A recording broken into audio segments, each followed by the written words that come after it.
Friends, welcome to my channel. இன்றைக்கி பார்த்திங்கன்னா ஒரு நல்ல லஞ்சு தான் பார்க்க போகிறோம். ஸோ இதை குசான்னு சொல்லுவாங்க.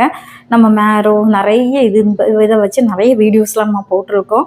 ஸோ இது இன்றைக்கி பார்த்திங்கன்னா தோரன் தான் வைக்க போகிறோம். பாவக்காய் தோரணும். இதுவும் ரைஸ் வச்சுட்டு பழைய கறி இருக்குது, தீயல், அதை வச்சு நம்ம சாப்பிட போகிறோம். ஸோ இதை லஞ்சை பார்க்கலாமா, என்ன பண்ணலாம்னு சொல்லி நைட் டியூட்டி முடிச்சு வந்திருக்கோம். வந்துட்டு சரி எப்படியாவது சோறு வைக்கலைன்னா ரொம்ப கஷ்டம், நைட்டு எழும்பும்போது ரொம்ப டிஃபிகல்ட்டான. ஸோ இதை நல்லா வாஷ் பண்ணி தோலெல்லாம் எடுத்துகிட்டு நாம் வெட்டிட்டு வருவோம் வாங்க. இப்போ பார்த்திங்கன்னா நம்ம வந்து 2 தோரன் வைக்க போகிறோம். ஸோ அதுக்கு தான் இது வந்து முதல்ல பாவக்காய் தோரணும், அதுக்கப்புறம் குசாவும். பாவக்காய்க்கு நான் என்ன பண்ணியிருக்கேன்னா, பாவக்காய் சின்ன சின்னதாக அறுத்திட்டு நல்லா சின்ன சின்னதாக அரியணும்.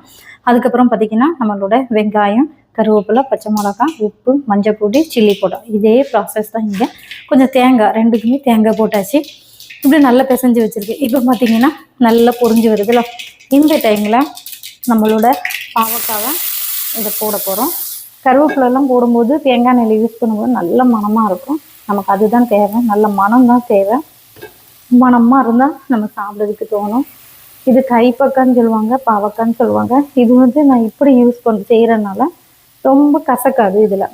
ஸோ நல்லா டேஸ்ட்டாக இருக்கும். நல்ல லஞ்சுக்கு இப்படி செஞ்சு பார்க்கலாம். இப்போ பார்த்திங்கன்னா 2-3 தடவை எடுத்து கிண்டிகிட்டே இருக்கணும். அப்போ தான் தண்ணி அப்பப்போ ஸ்ப்ளிட் மட்டும் தான் பண்ணணும். அப்படி பண்ணி வேக வச்சு நம்ம சாப்பிட்டோம்னா சூப்பராக இருக்கும். அப்போ தான் வெந்துடும் சீக்கிரமாக. கைப்பக்காய் வந்து வேகம் பார்த்துக்கோங்க, அதுக்காக தான். இது கைப்பக்காய் வச்சு நிறைய வீடியோ போட்டிருக்கோம். என் அடுத்தெல்லாம் தீயல் ஒரு வீடியோ நான் அடுத்தல போடுறேன். போடும்போது உங்களுக்கு ஈஸியாக இருக்கும், எல்லோரும் செஞ்சு பார்ப்பீங்க. இது ஈஸி. பேச்சுலர்ஸ்லாம் பார்த்திங்கன்னா ஈஸியாக செய்யலாம், யார் வேணாலும் செய்யலாங்க. பெட்டணும். இப்போ பார்த்திங்கன்னா மத்தியானம் நல்ல வெயில் அடிக்குது. நம்மளுக்கு குருவிக்கு பஞ்சமே இல்லை. நல்ல குருவியெல்லாம் பார்த்திங்கன்னா தெரியும், செடியில் வந்து உட்காந்துருக்கும். நிறைய குருவி இதில் வந்து உட்காந்துரும். இதை பார்க்கவே அழகாக இருக்கும். இதில் பூனையெல்லாம் பார்த்திங்கன்னா அங்கங்கே படுத்திருக்கோம். நம்ம இப்போ இன்றைக்கி பூனை இவ்வளோ நேரம் அதிலேயே படுத்துருந்துச்சு. இப்போ ஆளை காணோம், எங்கே போச்சுன்னு தெரில. நிழல் இருக்க இடத்துல தான் வரும். ஸோ இதுதான் நம்மளோட கிளைமேட்டிங்க. இனி பார்த்திங்கன்னா பாவக்காய் வெந்தாச்சு. இனி இதை பவுலில் ட்ரான்ஸ்ஃபர் பண்ணிவிட்டு இதே கடாயில் நம்ம வந்து குசாவும் வைக்க போகிறோம். ஸோ இந்த கடாயில் எண்ணெய் ஊற்றிட்டு கடுகு பொரிஞ்ச உடனே நம்ம கருவேப்பிலை போடணும். கருவேப்பிலை, காஞ்ச மிளகா, நான் இப்போ கடலைப்பருப்பு போட்டிருக்கேன். இதில் நிலக்கடலை இருக்குல்ல, அது போட்டாலும் இன்னும் நல்ல மணமாக இருக்கும்.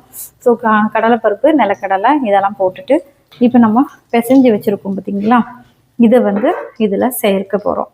ஓகே, இப்போ அது பொரியிட்டு இப்போ பார்த்திங்கன்னா நம்மளோட இதெல்லாம் சேர்த்தாச்சு. இது தண்ணி தொளித்து நம்ம வந்து மூடி வச்சு வேக வைக்கணும். இப்போ பார்த்திங்கன்னா நம்ம குசா வந்து தண்ணி தெளித்து வேக வச்சனால கேரட்டு, குசா எல்லாம், தேங்காய், வெங்காயம், பச்சை மிளகா எல்லாம் வெந்துருச்சு. கருவேப்பிலையும் நல்லா மணக்குது பார்த்துக்கோங்க. ஸோ இந்த மாதிரி லஞ்சுக்கு வந்து இப்படி ப்ரிப்பேர் பண்ணுங்கள். இதுக்கு வந்து தொட்டுக்க எதுவுமே வேண்டாம், இதுவே போதும். ஒரு அப்பளம் பொரிச்சு இதை வச்சு இப்போ இது கூடயே நாங்கள் ரைஸ் வச்சு கூட சாப்பிடுவேன். கொஞ்சம் தயிர் சேர்த்துட்டோன்னா ரொம்ப நல்லாயிருக்கும். இதேமாரி வேறு வீடியோஸோடு உங்களுக்கு பாருங்கள். இந்த லஞ்ச் பாக்ஸ் ரெசிபி வந்து உங்களுக்கு யூஸ்ஃபுல்லாக இருக்கும்னு நினைக்கிறேன். வேறு ஒரு வீடியோஸோடு உங்களை வந்து சந்திக்க வரேன். பாய், டேக் கேர்.